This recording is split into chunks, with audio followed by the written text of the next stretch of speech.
ఫోటోలో వాడాలంటే ఇంకా జరండి, ఫోటోలో వాడాలంటే ఇంకా జరండి, ఫోటోలో వాడాలంటే ఇంకా జరండి.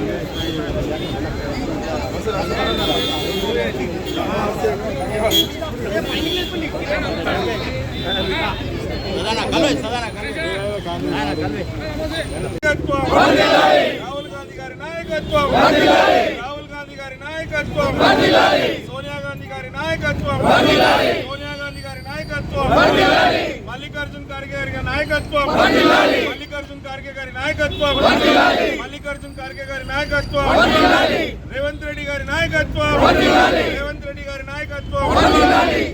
జై కాంగ్రెస్.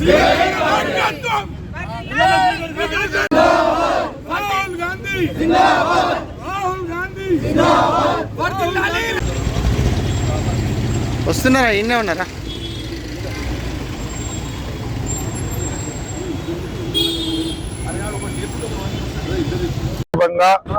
కంటోన్మెంట్ లోని క్రికెట్ చౌరస్తాలో కంటోన్మెంట్ కాంగ్రెస్ మహిళా కాంగ్రెస్ ఆధ్వర్యంలో, అదే మాదిరిగా Secunderabad district committee Congress committee ఆధ్వర్యంలో మొత్తం కాంగ్రెస్ పార్టీ సంబంధించిన అందరు నాయకులు పాల్గొని ఈరోజు రాహుల్ గాంధీ గారి జన్మదిన వేడుకలు జరపడం చాలా సంతోషం. వారికి రాహుల్ గాంధీ గారికి హృదయపూర్వకంగా నా తరఫున కంటోన్మెంట్ ప్రజల తరఫున జన్మదిన శుభాకాంక్షలు తెలుపుతూ, ఈరోజు దేశంలో ఎప్పుడు ప్రజలకు ఏమైనా ఇబ్బంది వచ్చి నష్టం జరిగితే ముందుండి కొట్లాడే నాయకుడు ఎవరు ఉందంటే దేశ ప్రజలకు ఒక నమ్మకం బలం అంటే ఎవరంటే రాహుల్ గాంధీ గారు. నిన్నగాక మొన్న మీరందరూ చూసిరు, సిబిఎస్ఈ కావచ్చు, నీట్ పేపర్ లీక్ అయినప్పుడు కూడా వారు విద్యార్థుల పక్షంలో నిలబడి ఎంత పోరాటం చేస్తున్నారు.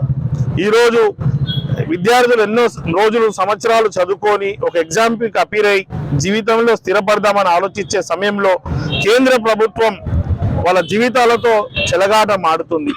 ఒక మాటలకే పరిమితం కానీ ఈ ఎగ్జామ్స్ అయితే పిల్లలు ఇన్ని సంవత్సరాలు నష్టం అవుతుంది. వాళ్ళు ఇంత ఈ రోజులు కష్టపడి చదువుకున్నాక ఎగ్జామ్ కరెక్ట్గా జరిగితేనే వారికి మేలు జరుగుతున్న ఒక ఆలోచన కూడా లేదు. ఏదైతే ఎడ్యుకేషన్ మినిస్టర్ ఉన్నారో ధర్మేందర్ గారు, వారి ప్రధాని ఎవరైతే వారిని రిజైన్ చేయాలని ఎంతో మంది కోరినా కూడా ఇప్పటికీ వారు స్పందించకపోవడం దురదృష్టకరం. ఒక నిరంకుశ పాలన ఈరోజు కేంద్రంలో ఉన్నది కాబట్టి ఆ ప్రభుత్వాన్ని రానున్న రోజుల్లో ఖచ్చితంగా బుద్ధి చెప్తారు. ముఖ్యంగా మనందరికీ తెలుసు, రాహుల్ గాంధీ గారు ప్రతిపక్ష నాయకునిగా కన్యాకుమారి టు కాశ్మీర్ వరకు 4000 కిలోమీటర్ పాదయాత్ర చేశారు.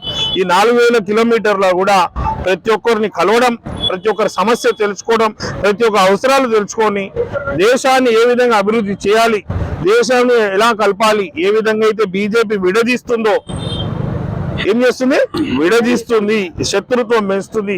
వీరు ప్రేమను పెంచాలి, అందరూ కలిసిమెలిసి ఉండాలి, దేశము ఆర్థికంగా అన్ని రంగాల్లో ఉన్నత స్థాయికి వెళ్ళాలని ఒక తపన ఏదైతే ఉందో దానికి ప్రజలందరూ సంతోషిస్తున్నారు. మీకు మొన్నగా ఒక 1-2 నెలల క్రితం కూడా చూసిరు, మోదీ గారు ఎవరు తాళం చేయి మీద నడుస్తున్నారు, అదానీ గారు, అమెరికా ప్రెసిడెంట్ ట్రంప్ గారు తాళం చేయి మీద నడుస్తున్నారు.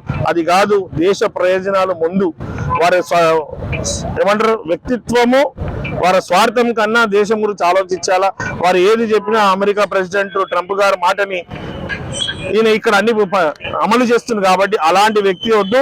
దేశం అన్ని రంగాలు అభివృద్ధి చెంది స్వతంత్రం కోరుకున్నది మన స్వతంత్రంగా జీవించడానికి, ఎవరో చెప్తే భయపడి నడిపించడం కాదని కూడా వారి పక్షంలో ఉండి పోరాటం చేస్తున్నారు.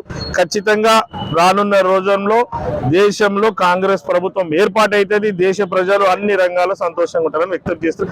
వారికి భగవంతుడు మంచి ఆయు ఆరోగ్యాలు కల్పించాలని, ఇదే విధంగా వారికి పోరాటం స్ఫూర్తికి కావాల్సిన బలం మేమంతా బలంగా ఉన్నాం కాబట్టి ఖచ్చితంగా ధర్మాంధ విజయం అయితే రానున్న రోజుల్లో.